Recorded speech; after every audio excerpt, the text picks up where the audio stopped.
ನಮಸ್ತೆ ನಮಸ್ಕಾರ ಮತ್ತೊಮ್ಮೆ ಎಲ್ರಿಗೂ KSK ವ್ಲಾಗ್ಸ್ಗೆ ಸ್ವಾಗತ. ಹೇಗಿದ್ದೀರಾ ಎಲ್ಲರೂ? ಚೆನ್ನಾಗಿದ್ದೀನಿ ಅಂತ ಭಾವಿಸ್ತೀನಿ. ತುಂಬ ಸಮಯದ ನಂತರ ನಿಮ್ಮ ಮುಂದೆ ಇನ್ನೊಂದು ವ್ಲಾಗಿಗಾಗಿ ಬರ್ತಾ ಇದ್ದೀನಿ.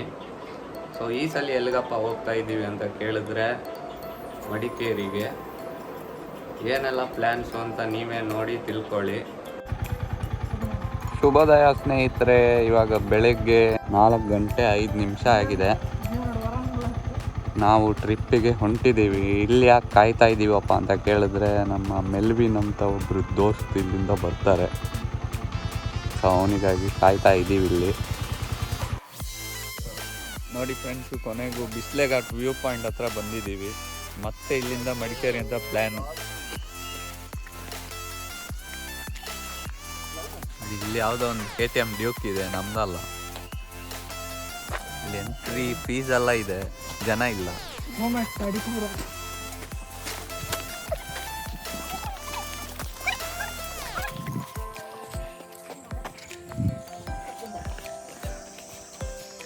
ಇಲ್ಲಿ ಶೌಚಾಲಯ ಇದೆ. ಈ ಸೀನ್ರಿ ನೋಡಿ ಫ್ರೆಂಡ್ಸ್, ಹೆಂಗಿದೆ ಸಾಕಾಗಿ. ಇನ್ನು ಸೂರ್ಯೋದಯ ಆಗಬೇಕಷ್ಟೇ. ಸೂರ್ಯೋದಯ ವೀಕ್ಷಣೆ ಮಾಡೋಕ್ಕೆ ಬಂದಿದ್ದೀವಿ. ಒಳಗೆ ಬರ್ತಾನೆ ಈ ಥರದ್ದೊಂದು ಸೆಕ್ಸಿಯಾಗಿರೋ ಸೀನ್ರಿ ಸಿಕ್ತು ನೋಡಿ. ಆ ಮೋಡಗಳು ನೋಡಿ ಎಷ್ಟು ಕಲರ್ಫುಲ್ ಆಗಿದೆ, ಫುಲ್ಲು ನೇರಳೆ ಬಣ್ಣ ಆಗಿದೆ. ಅದೇ ಥರ ಇಲ್ಲಿ ವೀಕ್ಷಣಾ ಕೇಂದ್ರ ಒಂದಿತ್ತು, ಅಲ್ಲಿಂದ ತೆಗೆದಿರೋ ಸೀನ್ರಿ ನೋಡಿ ಎಷ್ಟು ಸಖತ್ತಾಗಿ ಕಾಣ್ತಿದೆ ನೋಡಿ.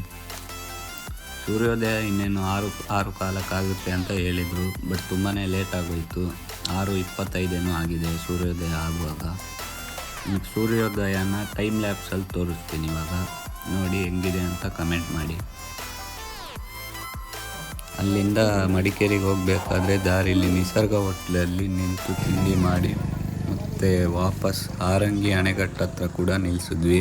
ಒಂದು ಸ್ವಲ್ಪ ಹೊತ್ತು ಇಲ್ಲೂ ಕಳೆದ್ವಿ. ಎಷ್ಟು ಸೈಕಾಗಿದೆ ನೋಡಿ ದೃಶ್ಯ ಫ್ರೆಂಡ್ಸು. ಇಲ್ಲಿ ಕೆಲವ್ರು ಬಟ್ಟೆ ಎಲ್ಲ ಒಗಿತಿದ್ದಾರೆ ಗುರು. ಮತ್ತು ಅಲ್ಲಿಂದ ದುಬಾರೆ ಆನೆ ಕ್ಯಾಂಪಿಗೆ ಬಂದ್ವಿ. ಮಳೆಗಾಲದಲ್ಲಿ ಬರಬೇಕಾದ ಜಾಗ ಗುರು, ನಿಜವಾಗಿ ಹೇಳೋದಾದರೆ. ನೋಡಿ ನೀರೆಲ್ಲ ಅರ್ಧಕ್ಕರ್ಧ ಒಣಗೋಗ್ಬಿಟ್ಟಿದೆ.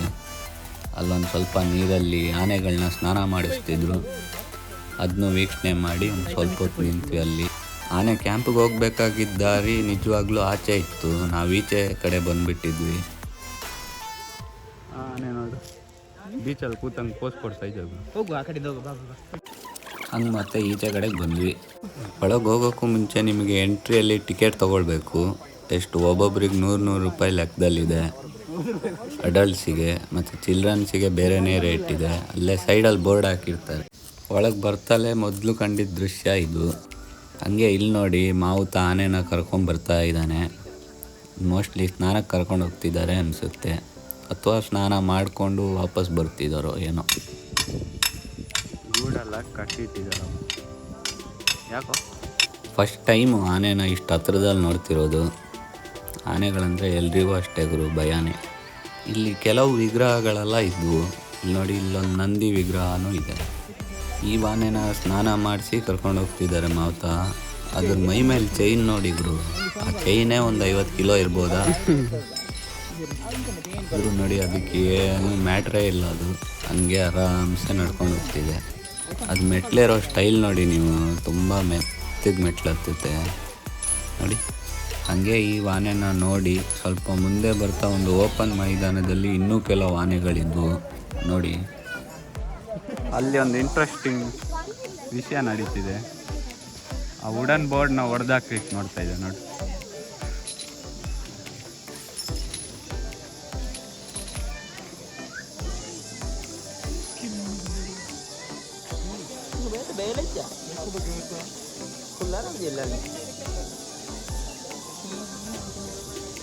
ಇರ್ಬೋದಂಡ ಈಗ.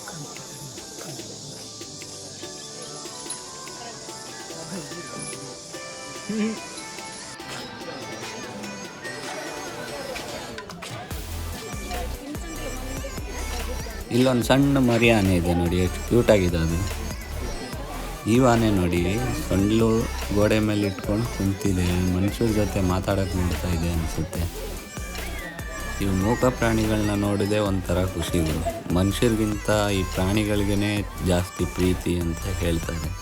ಸೊ ಅಲ್ಲಿಂದ ನಾವು ಹಂಗೆ ಗೋಲ್ಡನ್ ಟೆಂಪಲ್ ಕುಶಾಲನಗರದ ಕಡೆಗೆ ಬಂದ್ವಿ.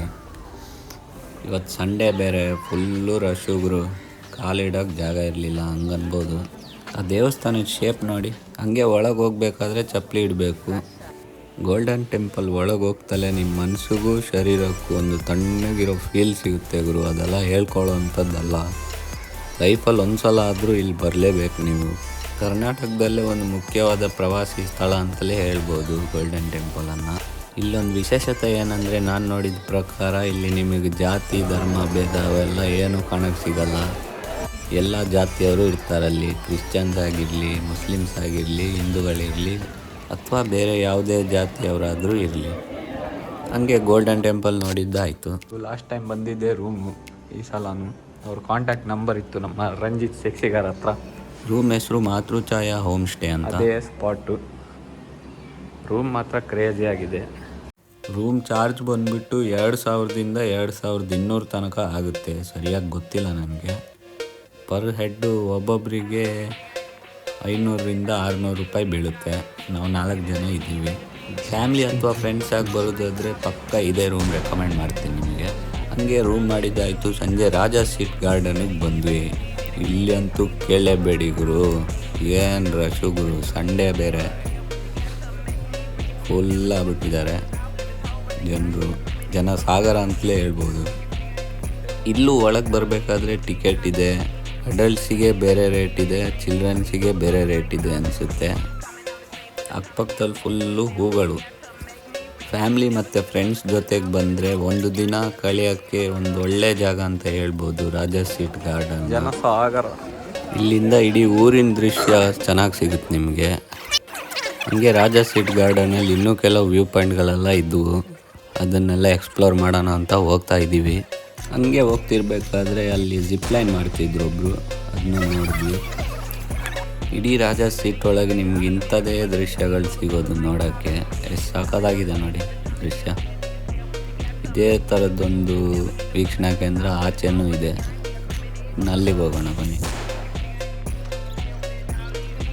ಇವಾಗ ಒಂದು ಸ್ವಲ್ಪ ಹೊತ್ತು ಮುಂಚೆ ನಿಂತಿದ್ವಲ್ವ ನಾವು ವೀಕ್ಷಣಾ ಕೇಂದ್ರ, ಅದು ತುಂಬ ಎತ್ತರದಲ್ಲಿತ್ತು. ಇದು ಫುಲ್ಲು ಕೆಳಗಡೆ ಇದೆ ಗುರು. 2-3 ಸಲ ಬಂದಿದ್ದೀವಿ ನಾವು ರಾಜಾ ಸೀಟಿಗೆ. ಬಟ್ ಇದ್ರದ್ದು ಡಿಸೈನ್ ಒಂಚೂರು ಅರ್ಥನೇ ಆಗಲ್ಲ ಗುರು. ಡಿಸೈನ್ ಹೆಂಗಾನ ಇರಲಿ, ಅದು ಬೇರೆ ವಿಷಯ. ಬಟ್ ಇಷ್ಟು ಜನ ಇಲ್ಲಿ ಬರ್ತಾರೆ ಅಂದರೆ ನೀವೇ ಅಂದ್ಕೊಳ್ಳಿ, ಏನೋ ಸ್ಪೆಷಲ್ ಇರಲೇಬೇಕು. ಹಂಗೆ ನಡ್ಕೊಂಡು ಅಲ್ಲಿಗೂ ಬಂದ್ವಿ. ಅಲ್ಲೂ ಇದೇ ಥರದ್ದು ದೃಶ್ಯಗಳೇ ಸಿಗೋದು ನಿಮಗೆ ನೋಡಿ. ಇಡೀ ಊರಿಗೂರೇ ಕಾಣುತ್ತೆ ನಿಮಗೆ ನಿಂತರೆ. ತಣ್ಣಗೆ ಗಾಳಿನೂ ಬರುತ್ತೆ, ಅದೊಂದು ಬೇರೆ ಫೀಲ್ ಬಿಡಿ. ಲಾಸ್ಟ್ ಟೈಮ್ ಈ ಜಾಗಕ್ಕೆ ಬರಬೇಕಾದ್ರೆ ನಮಗೊಂದು ಅದ್ಭುತವಾದ ದೃಶ್ಯ ಸಿಕ್ಕಿತ್ತು. ಸೂರ್ಯನೂ ಚಂದ್ರನೂ 2 ಸೈಡಲ್ಲಿ ಒಟ್ಟೊಟ್ಟಿಗೆ ಕಾಣ್ತಿದ್ರು. ಅದೊಂದು ಒಳ್ಳೆ ಅದ್ಭುತವಾದ ದೃಶ್ಯ ಇತ್ತು. ಅದು ಮಾತ್ರ ಅಲ್ಲ, ಲಾಸ್ಟ್ ಟೈಮ್ ತುಂಬ ಜನ ಕೂಡ ಇದ್ದರು ನಮ್ಮ ಜೊತೆಗೆ. ಈ ಸಲ ನಮ್ಮ KSK ಟೀಮ್ ಜೊತೆಗೆ ತುಂಬ ಜನ ಇರಲಿಲ್ಲ. ಕೆಲವ್ರಿಗೆ ಬರಲಿಕ್ಕೆ ಆಗಲಿಲ್ಲ ಈ ಸಲ. ಅದು ಒಂದು ಬೇಜಾರು ಕೂಡ. ಇಲ್ಲೂ ಅದೇ ರೀತಿಯ ದೃಶ್ಯನೇ, ಕಾಡು, ಬೆಟ್ಟ, ಗುಡ್ಡ ಮತ್ತು ಮೋಡಗಳು ಅಷ್ಟೇ. ಬಟ್ ಈ ಥರದ ಜಾಗಗಳಿಗೆ ಬರೋದಂದ್ರೇ ಒಂಥರ ಖುಷಿ ಗುರು. ಯಾಕೆ ಅಂತ ಕೇಳಿದ್ರೆ, ಮೊದಲು ಮುಖ್ಯವಾದದ್ದು ನಮಗೆ ಮನಸ್ಸಿಗೆ ನೆಮ್ಮದಿ. ಸೊ ಅದು ಇಲ್ಲಿಗೆ ಇಂಥ ಜಾಗಗಳಿಗೆಲ್ಲ ಬಂದರೆ ಅದು ಸಿಗುತ್ತೆ. ಮತ್ತು ಒಂದೊಳ್ಳೆ ವಾತಾವರಣವೂ ಸಿಗುತ್ತೆ. ಮತ್ತು ಇವೆಲ್ಲಕ್ಕಿಂತ ಮೇಯ್ನು ನಮ್ಮ ಫ್ರೆಂಡ್ಸ್ಗಳ ಜೊತೆಗೆ ರೈಡ್ ಹೋಗೋದು ಅಂದರೆ ಅದರಷ್ಟು ಖುಷಿ ಬೇರೆ ಏನೂ ಇಲ್ಲ ನಮಗೆ. ಆವಾಗಲೇ ನಿಮಗೆ ತೋರಿಸಿದೆ ಜಿಪ್ಲೈನು. ಇವಾಗ ನೋಡಿ ಆ ಜಿಪ್ಲೈನ್ದು ರೋಪು, ಅದಕ್ಕೆ ಲೈಟ್ ಹಾಕಿದ್ದಾರೆ, ಲೈಟ್ ಬರ್ತಿದೆ ಅದಕ್ಕೆ. ಇನ್ನೂ ಸಹ ಜಿಪ್ಲೈನಿಂಗ್ ನಡೀತಾನೆ ಇದೆ ಅಲ್ಲಿ. ಟೈಮಿಂಗ್ಸ್ ಏನು, ಫೀಸ್ ಎಷ್ಟು ಇದೆಲ್ಲ ಏನೂ ಗೊತ್ತಿಲ್ಲ. ನಾವಿನ್ನೂ ಆ ಕಡೆ ಹೋಗಲಿಲ್ಲ. ಕೆಳಗೆ ಬರ್ತಾಳೆ ಐ ಲವ್ ಕೂರ್ಗ್ ಅಂತ ಒಂದು ಬೋರ್ಡ್ ಹಾಕಿದ್ದಾರೆ. ಅದ್ರ ಪಕ್ಕದಲ್ಲಿ ತುಂಬ ಜನ ಸೆಲ್ಫಿ ತೊಗೊಳ್ತಿದ್ರು. ಹಾಗೆ ತುಂಬ ಸಂಜೆ ಆಗೋಗ್ಬಿಟ್ಟಿತ್ತು. ಲೈಟಿಂಗ್ಸ್ ಎಲ್ಲ ಆನ್ ಮಾಡಿದ್ದಾರೆ ಪಾರ್ಕಿನೊಳಗೆ. ಇಲ್ಲೊಂದು ರಂಗಿನ ಕಾರಂಜಿ ಪ್ರೋಗ್ರಾಮ್ ನಡೆಯುತ್ತೆ, ಅದು ಅಲ್ಲಿ ನಡೀತಿತ್ತು ಸೈಡಲ್ಲಿ. ಹಂಗೆ ಅದನ್ನೆಲ್ಲ ದಾಟ್ಕೊಂಡು ರಾಜಾಸ್ ಟೂಂಬ್ ಹತ್ರ ಬಂದ್ವಿ. ಅಲ್ಲೂ ಸಿಮ್ಲರ್ ದೃಶ್ಯನೇ ನಿಮಗೆ ನೋಡೋಕ್ಕೆ ಸಿಗೋದು ನೋಡಿ. ಇವಾಗ ಒಂದು ಸ್ವಲ್ಪ ಫಾಗ್ ಬಂದಿದೆ. ಇನ್ನೇನೊಂದು ಸ್ವಲ್ಪ ಹೊತ್ತಲ್ಲಿ ಚಳಿ ಸ್ಟಾರ್ಟ್ ಆಗುತ್ತೆ ಇವರು. ಅದಕ್ಕಿಂತ ಮುಂಚೆ ನಮಗೆ ರೂಮ್ ಸೇರಬೇಕಿತ್ತು. ಮಾತ್ರ ಅಲ್ಲ, ಕತ್ಲೇನೂ ಆಗೋಗ್ಬಿಟ್ಟಿತ್ತು. ಅದು ಮಾತ್ರ ಅಲ್ಲ, ಬೆಳಗ್ಗೆಯಿಂದ ರೈಡ್ ಮಾಡಿ ಸಾಕಾಗೋಗ್ಬಿಟ್ಟಿತ್ತು ಗುರು. ಸೊ ರೂಮ್ಗೆ ಹೋಗಿ ಏನಾದರೂ ತಿಂಡಿ ಎಲ್ಲ ಮಾಡಿ ನಿದ್ದೆ ಮಾಡೋಣ ಅಂತ ಪ್ಲ್ಯಾನು. ನೀವಿಲ್ಲಿ ನೋಡ್ಬೋದು, ಪಾರ್ಕಿಗೆ ಬಂದವರೆಲ್ಲ ವಾಪಸ್ ಹೋಗ್ತಿದ್ರು. ಹಂಗೆ ಸೈಡಲ್ಲಿ ಅವರು ಡ್ರಾಯಿಂಗ್ ಮಾಡ್ತಿದ್ರು. ಇಲ್ಲಿ ನೋಡಿ, ಕೇಕ್ ತಂದಿದ್ದೀವಿ. ಮೆಲ್ವಿನ್ ಬರ್ತ್ಡೇ ಇತ್ತು, ಸೊ ಅದನ್ನು ಸೆಲೆಬ್ರೇಟ್ ಮಾಡೋಣ ಅಂತ. ಮೊನ್ನೆನೇ ಆಗೋಗಿತ್ತು, ಬಟ್ ಹೇಗೂ ಟ್ರಿಪ್ಪಿಗೆ ಬಂದಿದ್ದೀವಲ್ಲ, ಸೊ ಒಟ್ಟಿಗೆ ಸೆಲೆಬ್ರೇಟ್ ಮಾಡೋಣ ಅಂತ. ಇಲ್ಲೊಂದು ಸರ್ಪ್ರೈಸ್ ಏನಂದರೆ, ಮೆಲ್ವಿನ್ದು ಬರ್ತ್ಡೇ ಮುಂಚಿನ ದಿನ ನನ್ನ ಬರ್ಡೇ ಇತ್ತು. ಸೊ ಇಬ್ರದ್ದು ಹೆಸರು ಹಾಕ್ಕೊಂಡು ಕೇಕ್ ತರಿಸಿದ್ದಾರೆ ಇವರು. ಯಾವುದಾನ ಒಳ್ಳೆ DJ ಸಾಂಗ್ ಹಾಕ್ರೋ ಅಂದರೆ ನನ್ನ ಮಗಂದು ಇವನು ಯಾವುದೋ ಮದುವೆ ಹಾಲಲ್ಲಿ ಹಾಕೋ ಸಾಂಗೆಲ್ಲ ಹಾಕಿಟ್ಬಿಟ್ಟಿದ್ದಾನೆ.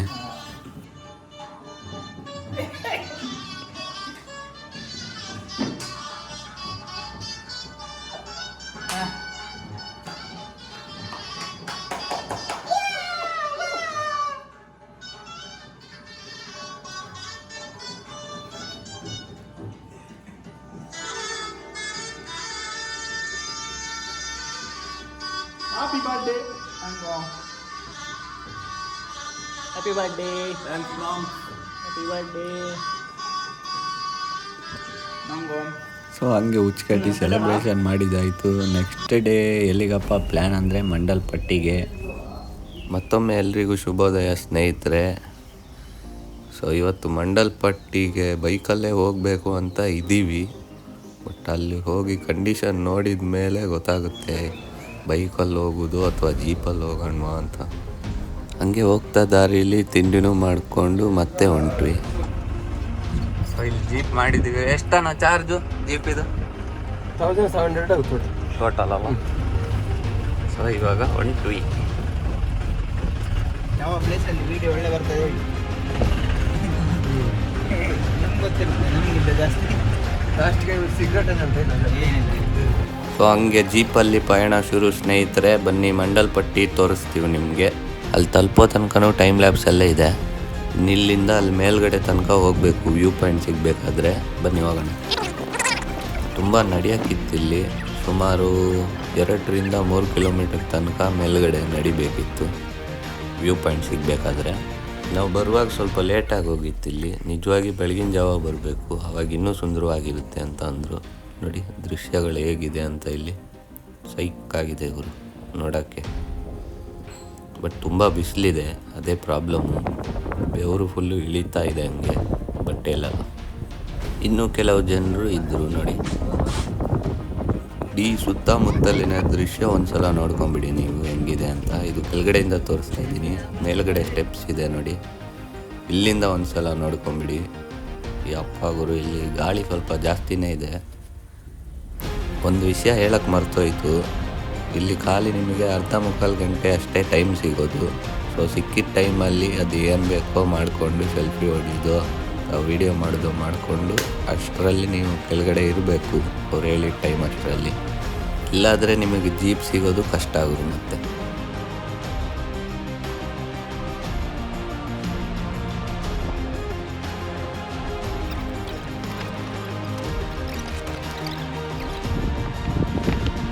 ಅಲ್ಲಿ ನೋ ಸೆಲ್ಫಿ ಝೋನ್ ಅಂತ ಹಾಕಿದ್ದಾರೆ. ಅಲ್ಲೇ ಹೋಗ್ತಾ ಇರೋಣ ಬಾಬಾ. ಆವಾಗಲೇ ನಿಮ್ಗೆ ತೋರಿಸ್ತಾ ಇದ್ದೆ ಕೆಳಗಡೆಯಿಂದ ದೃಶ್ಯ ಹೇಗಿರ್ಬೋದು ಅಂತ. ಇವಾಗ ನೋಡ್ಕೊಳ್ಳಿ, ನಮ್ಮ ರಂಜಿತನ್ನ ಸೆಲ್ಫಿ ತೆಗೆದಲ್ಲಿ ಬಿಸಿ ಇದ್ದಾನೆ. ಇದು ನಮ್ಮ photographer Shravan boy. So time pass ಮಾಡಿದ್ದಾಯಿತು, ಫೋಟೋ ಸೆಲ್ಫಿ ಹೊಡ್ಕೊಂಡಿದ್ದಾಯಿತು. ಇನ್ನು ವಾಪಸ್ ಹೋಗೋ ಟೈಮು. ಮಂಡಲ್ಪಟ್ಟಿ ಇಳಿದು ಕೂಡಲೇ ಬೈಕ್ ತೊಗೊಂಡು ಸೀದಾ ಮನೆಗೆ ಹೋದ್ವಿ.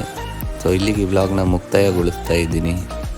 ವ್ಲಾಗ್ ಇಷ್ಟ ಆದಲ್ಲಿ ಲೈಕ್ ಮಾಡಿ, ಮತ್ತು ನನ್ನ ಚಾನಲ್ಗೆ ಸಬ್ಸ್ಕ್ರೈಬ್ ಆಗಿಲ್ಲ ಅಂದರೆ ಸಬ್ಸ್ಕ್ರೈಬ್ ಆಗಿ, ಹಾಗೂ ತಪ್ಪದೆ ಆ ಬೆಲ್ ಬಟನ್ನು ಒತ್ತಿಬಿಡಿ. ಈ ವಿಡಿಯೋ ನೋಡಿದ ಎಲ್ಲ ವೀಕ್ಷಕರಿಗೂ ಧನ್ಯವಾದಗಳು.